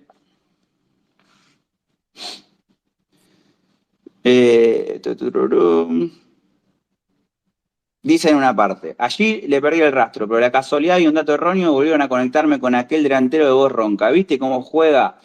el Nueva Chicago que dirige el amigo de Guardiola? Me comentó un amigo, ferviente seguidor del ascenso. Corría 2014. Recién había comenzado la segunda rueda del torneo de la B Metropolitana y el Torito era sensación de la categoría por jugar un fútbol nunca visto por esos ásperos terrenos. Obviamente no pude escaparle a la lógica de los medios y comencé a ver cada vez más que podía el Barcelona del ascenso, que podía ver al Barcelona del ascenso. Mote que compramos de inmediato todos los que nos subimos al carro de la Revolución Guede. El título alcanzado fue la coronación perfecta para un equipo que desmontó la falacia que repetimos desde el periodismo, donde marcamos que en el ascenso no se puede jugar bien. A mí la verdad que, yo les juro, me impactó mucho leer este tipo de cosas en dos libros diferentes, de dos autores diferentes, ¿no? Con lo que yo no voy a mentir, obviamente me veo muy, muy identificado. Y qué loco que se niegue esto y haya técnicos que puedan jugar a pesar de cualquier contexto, ¿no? Y de potenciar futbolistas. No sé si agregar algo más o ya ir a los casos de Independiente. Si quieren avanzamos con eso, así cerramos. Dale. A ver, deme un segundo. Bueno, nada. Muchas veces también lo que se dice, y siempre intentando aclarar lo que nosotros pensamos siempre para tratar de que Independiente avance en algunas ideas, es que generalmente lo que se dice es que siempre Independiente nunca tiene jugadores, nunca puede avanzar, ni tiene lo necesario para jugar bien, ¿no? Entonces también nos tomamos el trabajo quizás de buscar esos ejemplos de los que ya hemos hablado, en donde Independiente sí pudo jugar y potenciar futbolistas, ¿no? Por eso es que nosotros siempre hablamos del caso de Almirón, de Gallego y de Ariel Holland, ¿no? Tres entrenadores que han sabido dirigir Independiente. Después podemos discutir algunos detalles y algunas cosas criticables, obviamente, pero que han podido, por lo menos en un lapso de tiempo, potenciar al plantel que teníamos, que era súper criticado, ¿no? Si arrancamos en la línea de tiempo, podemos decir del Tolo Gallego, hablando de las dos primeras etapas que tuvo, en el 2002, siempre lo que se le criticó a él era que dirigía un equipo con estrellas, ¿no? Lo cual hoy en día también creo que también tiene su valor, ¿no? Porque hay infinidad de equipos que gastan millonadas y no solo que no juegan bien, sino que no logran coronar con ningún título. Pero si nos remontamos a la segunda etapa, para mí quizás la más valorable de Gallego, hay que recordar, yo siempre, esa etapa yo la tuve muy presente, porque Independiente ya venía muy mal, peleando varios años, quizás acercándose, mirando de reojo el descenso, y el Tolo en esa etapa pudo plasmar esto, ¿no? Fue un técnico muy vivo para armar ese plantel, que se decía, era hipercriticado con Núñez, con Gandín, con Mareque, las mismas cosas que se dicen habitualmente, ¿no? Que era un plantel problemático, que no tenía actitud, que no representaba al equipo. Y yo me acuerdo que estaba muy enojado con Gallego con los refuerzos que había traído. Y yo esa vez aprendí mucho, sinceramente, del Tolo. Y creo que esto es algo que me quedó muy grabado. Yo algunas cosas pierdo la memoria, pero me acuerdo los refuerzos que trajo el Tolo, ¿no? El Tolo trajo a Vela, a Mateu, a Use de Gimnasia de Jujuy, a Acevedo, que estaba en Ucrania, a Nacho Piatti, que estaba hace un año colgado de Gimnasia de La Plata, trajo al Pelado Gómez y al Cookie Silvera. Y el Tolo pudo armar con esos refuerzos, no sé cuánta plata habrá gastado Independiente, creo que de hecho no compró ningún pase, no me acuerdo. Pudo armar un equipo que durante 2 campeonatos jugó bien al fútbol, le podemos discutir, ¿no? Yo me acuerdo que hubo algunos partidos en los que el Tolo tenía algunos cambios defensivos en los últimos minutos de muchos partidos, pero Independiente pudo armar un equipo muy digno, que ganó los 4 clásicos de visitante, le ganó a River y Boca después de 10 años de visitante, jugando un buen fútbol para para la situación en la que estaba Independiente, ¿no?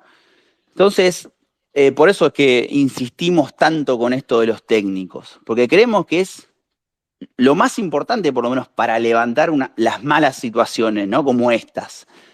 Yo le valoré mucho, sinceramente, esa etapa al Tolo. Me parece que dio una muestra de esto, ¿no? Y no me quiero extender, creo que también da para mucho más largo. Sigan ustedes con los casos, si querés. Pablo, dale vos con lo de Almirón en su etapa de Independiente. Bien, Almirón, una etapa con mucha controversia en el mundo independiente. Solo seguimos hablando de potenciar futbolistas, una idea de juego determinada. Yo hace un tiempo fijé un tuit en mi perfil donde se ve el primer partido de Almirón, que fue Copa Argentina con Belgrano. Independiente venía de la B Nacional. El equipo que paró es Russo Rodríguez, Alexis Zárate, Breitenbruch, Tula, Figal, Villalba, Veloc, Mancuello, Pisano, Penco y Piscini, ¿no? Bueno, yo corto un fragmento de una jugada y muestro donde se ven varios conceptos futbolísticos ya en el primer partido, como salidas del arquero, amplitud de laterales o extremos, reunir jugadores por un lado para encontrar extremo opuesto libre. Lo pueden ir a ver, de hecho, en YouTube está el video completo. Hay muy poco material de ver partidos completos en estas plataformas, pero bueno, en YouTube está el primer partido completo. Jugadores totalmente cuestionados en Independiente. Veníamos de la B Nacional, donde, vamos a ser realistas, no damos 2 pases seguidos, no teníamos ningún tipo de idea de juego. Yo ahí discrepo cuando se dice eso. Para mí la idea de juego es clara, es esa, ¿no? Bueno, es esa sí, exactamente, de jugar a la especulación. Sí, exactamente. Cederle la pelota al rival y esperar al error rival. Bueno, la segunda pelota, todo lo que ya conocemos. Exactamente, quizá ninguna idea de juego, bueno, que claro. potencia a estos futbolistas, es cierto. Exactamente. Es cierto, está bien la aclaración. También la idea de juego de Almirón potencia, tengo que leer de nuevo el equipo, es una barbaridad lo que pasó con estos jugadores después, porque esto es lo importante, ¿no? ¿Qué pasó con estos jugadores, lo que venimos hablando, después de este ciclo? O sea, si los hizo jugar de esta manera, ¿por qué después no servía ninguno para nada? O sea, a lo que voy, no eran grandes jugadores, todo lo contrario. Y el tipo con un sistema de juego, con un modelo de juego, con lineamientos, con patrones a repetir, porque eso es un modelo de juego, ¿no? Son lineamientos que repite, patrones que repite un equipo, ¿no? Son movimientos preestablecidos en los que busco algo. Totalmente. ¿No? Entonces, por eso yo hablaba mucho hablo mucho de no tenían un modelo de juego, porque es básicamente esperar al rival y ver qué sale. Y lo que pasa es que cuando se termina desdibujando la otra idea, esa es la cuestión, ¿no? Por eso muchas veces uno critica a la otra, porque cuando se desdibuja puede ser mucho más catastrófica que cualquiera otra, o sea, queda como que no jugás a nada, cuando en realidad, bueno, mucha gente cuando sale, ya sabemos las definiciones que se le ponen a ese tipo de planteo, ¿no? Exactamente. Podemos ver en estos nombres, yo recuerdo, bueno, Mancuello lo recordamos todos, Mancuello Independiente lo da a préstamo, Mancuello en Independiente era altamente cuestionado, pero desde siempre, y el tipo lo potencia a un nivel hasta de ser convocado a un partido de selección, ¿no? Que no es poca cosa. Lo que pasa con el jugador después de este mandato de Almirón también indica lo que un DT potencia un jugador. Y lo que pasa con Almirón después de Independiente va a Lanús, sale campeón del torneo local y juega la final de la Libertadores. Yo acá tengo el equipo que para Almirón, semifinal y final del Copa Libertadores con Lanús. Diga. Andrada en el arco, José Luis Gómez de 4, que es el lateral que Lanús lo trae de Racing, y José Luis Gómez desapareció. Es más, hace unos meses estaba en la reserva de Racing, o sea, creo que tiene 27, 28 años. Buen jugador encima. Buen jugador. García Guerreño, que es un paraguayo que después de Lanús se va a Guaraní y desapareció. Digamos que jugaba más Gómez por lo general, que era un buen jugador. Claro, hay jugadores acá que, por ejemplo, está Pasquini también de volante, donde juega Miguel Almirón, pero en la semifinal y la final jugó Pasquini. Sí, claro. Braguieri y Maxi Velázquez. Román Martínez, Marcone, Pasquini, Lautaro Acosta, Sandy Silva. Silva era un número 4 que Almirón le encuentra la posición de extremo. Es una posición totalmente inventada, ¿no? No hace falta, creo, aclarar el fútbol que juega este equipo, creo que lo recordamos todos. Ganando semifinal, eliminando a River y jugando una final con Gremio. Además de que salió campeón de punta a punta del torneo local, ganando la final, si mal no recuerdo, 4-0 a San Lorenzo en el Monumental. Sí. Puede ser. Creo que fue 3, pero bueno, no importa, no hace... Bueno, no hace la diferencia, pero lo que voy es ver estos jugadores, ver cómo fueron potenciados por este entrenador y qué pasó con ellos después. O sea, volvemos siempre a lo mismo. Jugadores muy potenciados por un técnico que después en otros equipos son recontra cuestionados. Sí, ni hablar. Déjame agregarte una cosita cortita. El otro día estaba buscando, bueno, no, es imposible agregar todo lo que uno quiere, una nota de Mancuello diciendo que Almirón había sido uno de los... No quiero mentir, pero uno de los mejores o el mejor entrenador que había tenido en su carrera, de hecho, que es el que más le había enseñado a entender situaciones de juego, que hasta le corregían entrenamientos de la forma de picar al vacío, que él lo hacía quizás de espaldas y a Jorge le enseñaba a llegar de frente, ni hablar que eso después se vio en el campo de juego, ¿no? Fue la época que Mancuello más goles hizo en Independiente y más se destacaba por esto. Totalmente, altamente beneficiado por un modelo de juego, altamente. Totalmente. ¿Algo más de Almirón? Hasta ahí. Dale, Lau, si querés finalizar ahí con Ariel. Bien.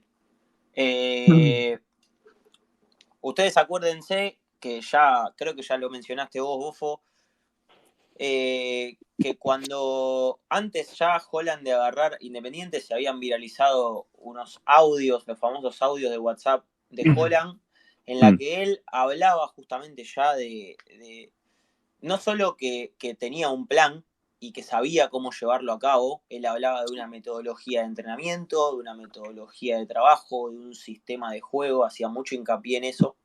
Sí. Y también destacar que no es casualidad que a técnicos como esos, y por nombrar el caso de Holland, no hayan tenido ninguna excusa, ¿no? Ya antes de agarrar Independiente, él ya sabía que esa metodología de trabajo lo podía llegar a conducir al éxito. Después sabemos que los resultados se terminan dando por detalles. Afortunadamente para Holland se le dio con mucho merecimiento y con mucho mérito. Pero ya él, antes de agarrar Independiente, él ya sabía lo que tenía que hacer. Sin ir más lejos, cuando Holland asume, su primera decisión es hacer la limpieza de los referentes del plantel que había. Limpia a Denis, a Cuesta, a Pellerano y a Ortiz, que supuestamente eran los que debían ser los referentes del plantel y no estaban cumpliendo ese rol porque andaban boludeando, incluso se decía que andaban levantando apuestas en el plantel. Holland ya había identificado eso, ya llegó y lo primero que hizo fue limpiar a esos jugadores. Incluso nosotros en su momento nos habíamos reunido con algunos dirigentes y nos habían contado que Holland, antes de asumir, ya les había comunicado que iba a poner a Tagliafico de capitán, porque obviamente lo veía como un tipo que reunía condiciones para ser capitán por su profesionalismo, por cómo trabajaba. Y bueno, Holland asume, hace esa limpieza, y acá a mí me gustaría empezar al revés, ¿no? Porque a mí lo que más me parte la cabeza cuando vos hablás, sea con un hincha de Independiente o no, cuando vos le nombrás el equipo de Holland que sale campeón de la Sudamericana en el 2017, dando la vuelta en el Maracaná, lo primero que la otra persona tiene a punta de lengua listo para salir a atacar es que, bueno, mirá el equipo que tenía, ¿no? Sí. Es lo primero que sale. Mirá el equipo que tenía. El final de la película, nunca acordarse del inicio. El famoso final de la película, ¿no? Porque claro, sí, es muy fácil ver el partido de Independiente contra Flamengo en cancha de Flamengo y quedarse con una imagen de que Independiente tiene un equipo de la puta madre, porque Independiente jugaba muy bien y hubo varios momentos de ese partido, sobre todo en el segundo tiempo, en los que se pudo imponer, en los que pudo someter a Flamengo, si bien a grandes rasgos el partido es un partido más que nada trabado, pero Independiente tuvo lapsos y tuvo momentos en los que incluso hay jugadas en las que hace 30 toques con el equipo muy cómodo, y claro, el que ve eso se termina quedando con la película final, pero lo que se pierden es todo el proceso que llevó a Holland, mejor dicho, que llevó a ese equipo a poder imponerse de esa manera, ¿no? Cuando Holland llega en el primer mercado, solamente trae 3 jugadores, trae a Neri Domínguez, a Erviti y a Gigliotti, gastando prácticamente nada porque los 3 jugadores traían el pase en su poder. Y claro, hagamos el repaso del equipo que sale campeón en el Maracaná. El arquero era Campaña que ya estaba desde antes, estaba desde la época de Milito. El número 4 es Bustos. De hecho, en su momento Campaña era suplente del Ruso Rodríguez y mucha gente decía que es quién iba a atajar si no atajaba el ruso. Exactamente, sin ir más lejos. Bien. Bueno, perdón, Bustos ya había debutado en primera con el Gavi, que es el técnico anterior a Holland. Había debutado jugando de volante por derecha. Holland agarró a Bustos, que había tenido pocos partidos y tenía un rendimiento bastante normalito, sin destacarse. Holland le supo encontrar su posición, lo puso de número 4 y obviamente, ¿no? Después de darle mucho trabajo, mucho funcionamiento y de formar un equipo que lo favorezca, Bustos terminó siendo, a mi gusto, uno de los puntos más altos de ese equipo. El número 2 es Alan Franco, que Alan Franco debuta, corríjame si me equivoco, lo hace debutar Holland en un torneo de verano contra Racing, si no me equivoco, Alan Franco. Apenas llega en enero del 2017, también es, vamos a decirlo entre comillas, un hallazgo de él, o es la decisión de él, que él lo pone a jugar de central. Y fíjense, porque yo no me acuerdo, esto sí que no me acuerdo exactamente si es él quien lo hace debutar, si yo estoy en lo cierto, pero ustedes fíjense, cuando Holland se fue de Independiente, el nivel de algunos jugadores, entre ellos Alan Franco, empezó a decaer cada vez más, ¿no? Bustos fue hipercriticado, siempre puntualizando en lo individual y no teniendo en cuenta que no funciona el colectivo, ¿no? El grandísimo error en todos los análisis que vemos. Exactamente. Seguimos con el 6, que bueno, ese partido fue a Morevieta, que lo trajo Holland. Ha llegado a jugar algunos partidos de esa copa, si mal no recuerdo, Tagliafico de 6. Sí. Y el 3 era Tagliafico. Tagliafico, cuando llega a Independiente, que lo traen con Toledo de Banfield, también fue un jugador en un principio, y nadie me lo va a poder negar, fue muy cuestionado. Se decía que Banfield nos había mandado 2 paquetazos. No sé si se acuerdan, por Toledo y Tagliafico. Me acuerdo de un usuario que hasta me ha llegado a poner que no era más que Villalba. Me acuerdo, sí. Ahí va. Bueno, Tagliafico, obviamente, hoy en día es un jugador de selección y para mí es un jugadorazo, es uno de los mejores jugadores que yo vi en Independiente. Lo digo sin pelos en la lengua. Sí, tranquilamente. Pero no nos olvidemos del rendimiento que tenía Tagliafico antes de Holland. El mediocampo para el Toro Rodríguez, que ya, de vuelta, otro jugador que ya estaba desde antes y estaba pasando por el club sin pena ni gloria. Ese partido lo pone a Nicolás Domingo a jugar de doble 5. No sé si lo recuerdan, para hacerle la famosa marca a Diego. Lo criticado que fue también la incorporación de Nico Domingo, ¿no? Totalmente. Y me incluyo, uno no puede decir tampoco cualquier cosa. Fíjate el ojo de un técnico. De eso yo también me hago cargo. Lo que pasa es que, bueno, nadie se iba a imaginar que un jugador que tenía a priori las características de Domingo iba a tener el rendimiento que tuvo, y ahí justamente está la mano del técnico. Totalmente. Hay que decir que un doble 5 que hizo marca personal, que no hace nadie en el fútbol argentino, marca personal en el Maracaná, haciendo persecuciones, cada uno con su marca. Eso habla de un posicionamiento del técnico muy fuerte y mirando siempre cortar, digamos, el circuito para atacar el arco rival, no para defender el arco propio. Sí, aparte, yo agrego que fue algo... ¿cómo se dice? Solamente de ese partido, ¿no? No era una característica de Ariel plantar un doble 5 de marca, porque también se abre el debate de hoy en día Eduardo Domínguez que pone un doble 5 y algunos te pueden llegar a decir, bueno, Holland también ponía y el equipo funcionaba. Era algo mucho más puntual y ya con un funcionamiento ganado previamente, ¿no? Totalmente, con cómo llega a ver, en lo futbolístico y en lo anímico, ese equipo llega a la final en una condición insuperable, ¿no? Eso también hay que decirlo.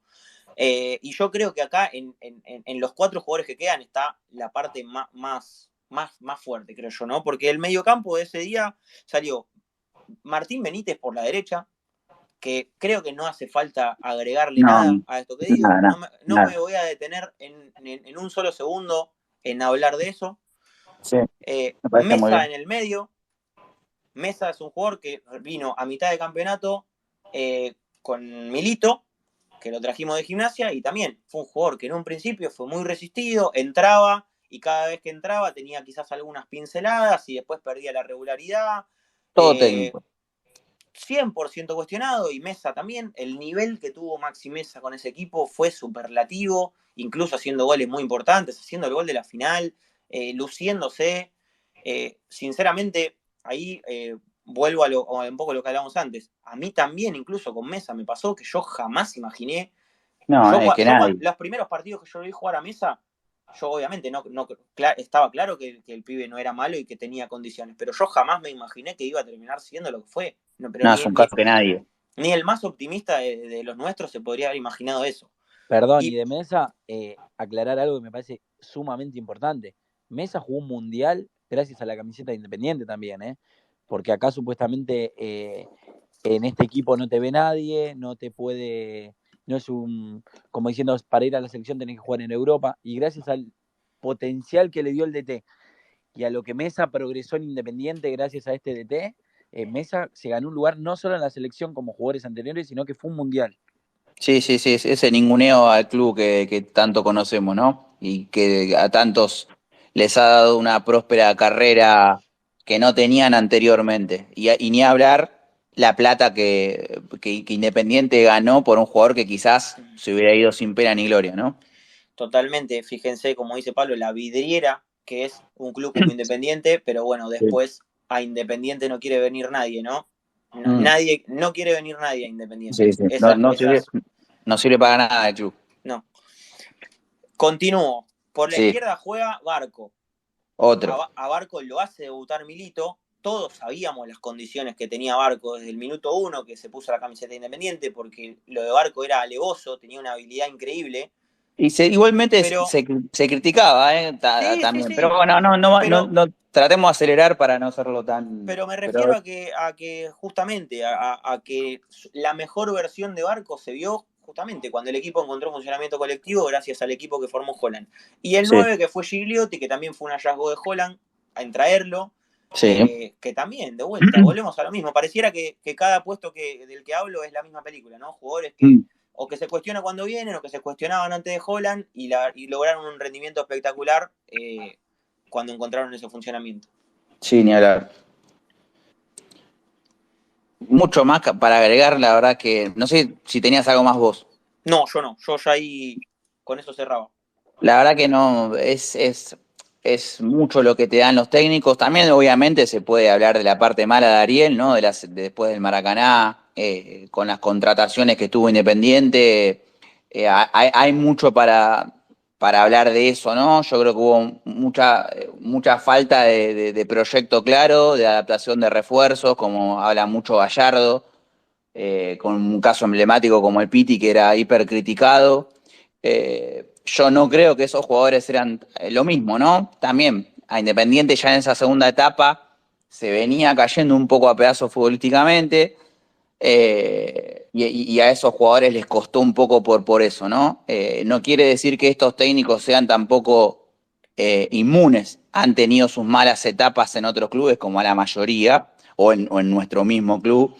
Pero a lo que se está apostando, a lo que se quiere decir es que muchas veces son los que te mueven también la aguja para arriba, y no quiere decir que una actualidad sea la única, sea la realidad, ¿no? Sea la única realidad. Sin ir más lejos, yo creo que lo dije hace un rato, ¿no? Si uno ve lo que pasó con Independiente últimamente, creemos que, por ejemplo, la venta de Velasco en 5 o 7 millones de dólares fue un gran perjuicio a Independiente, ¿no? Como lo poco que se potenció a ese futbolista. Entonces, creemos que esto es algo muy importante para Independiente, creemos que los dirigentes tienen que adquirir, que saber por dónde pasa lo grueso de un club, ¿no? Por eso es que también venimos insistiendo tanto con otro tipo de estructura dirigencial, con dirigentes remunerados, capacitados, que se pongan a armar un proyecto acorde al club, ¿no? Creemos que esto es muy, muy importante y bueno, es nuestra propuesta como movimiento por la cual vamos a luchar hasta el cansancio y a exponer en donde tengamos lugar para decirlo, ¿no? No sé si quieren agregar más a esto, si me olvidé de algo, si no, yo por mi lado ya estoy. No, yo en realidad, primero agradecer a todos y a todos los que nos bancaron y los que se quedaron hasta el final a escucharnos. Para nosotros es muy valioso. Repetimos que hacemos esto con la mayor humildad posible y siempre con el único objetivo de poner estas cosas sobre la mesa y de dar el debate, ¿no? De algún modo de elevar el nivel de debate, de que se debatan algunas cosas que nosotros vemos que no se debaten y que, por supuesto, no creemos que tenemos la verdad revelada, ni mucho menos, simplemente son nuestras opiniones. Y también recordarles que a nosotros nos sirve muchísimo que nosotros después por privado, con quien quieran, nos hagan alguna devolución del tipo, si ustedes creen que hay algo de este espacio que haya para mejorar, alguna sugerencia, alguna crítica, todas las críticas van a ser bien recibidas, eso sépanlo de antemano. Y nada, que se sientan libres de decirnos qué les pareció, de decirnos qué cosas les aburrieron, qué cosas les parecieron interesantes, que los vamos a escuchar. Sobre todo porque algo que hemos visto mucho y yo quiero aclarar es, yo estoy convencido que a Independiente le hace falta mucho debate, ¿no? Mucho, mucho debate. Me acuerdo que en uno de los libros de la Masía de Barcelona hacían mucho hincapié de esto, que fueron horas, horas y horas de debate futbolístico para armar un proyecto acorde, ¿no? Insisto, yo a donde fui a hablar con dirigentes independientes se habló muy, muy poco de fútbol, muy, muy poco, ni siquiera no tocar estas ideas, ¿no? Muy poco de fútbol se habla. Y yo creo que ahí es uno de los ejemplos de por qué estamos así, ¿no? Es un detalle que muchas veces no se tiene en cuenta y nosotros creemos que a Independiente le hace falta mucho eso, debatir ideas de fútbol y consensuar un proyecto que nos levante de los últimos 20 años que venimos, ¿no? Pablo. Sí, lo mismo, aclarar, sumar a lo que dijo Laucha, que me pareció muy claro y muy, muy conciso, que quizás en un momento se puede volver un poco tedioso citar tanta bibliografía, pero también es muy rico armar un debate o si no, exponer un tema con una bibliografía de determinadas personalidades reconocidas que te respalde, donde hay un trabajo de estudio de todos, de leer libros y de tratar de informarnos para traer algo, digamos, sujeto, que esté sustentado por estas personalidades del mundo del fútbol, ¿no? Que no sea algo nada más que se nos ocurre a nosotros y listo. Solamente eso. Ni hablar, chicos. Bueno, muchas gracias por el tiempo. Le mandamos un saludo a todos. Un poco es una de nuestras propuestas como movimiento para el mundo independiente. Como dijo Laucha, bienvenido toda la gente que quiera aportar a esto. A ver si podemos darle algo al club para que levante de esta triste situación. Así que le mandamos un saludo a todos. Buenas noches y hasta la próxima.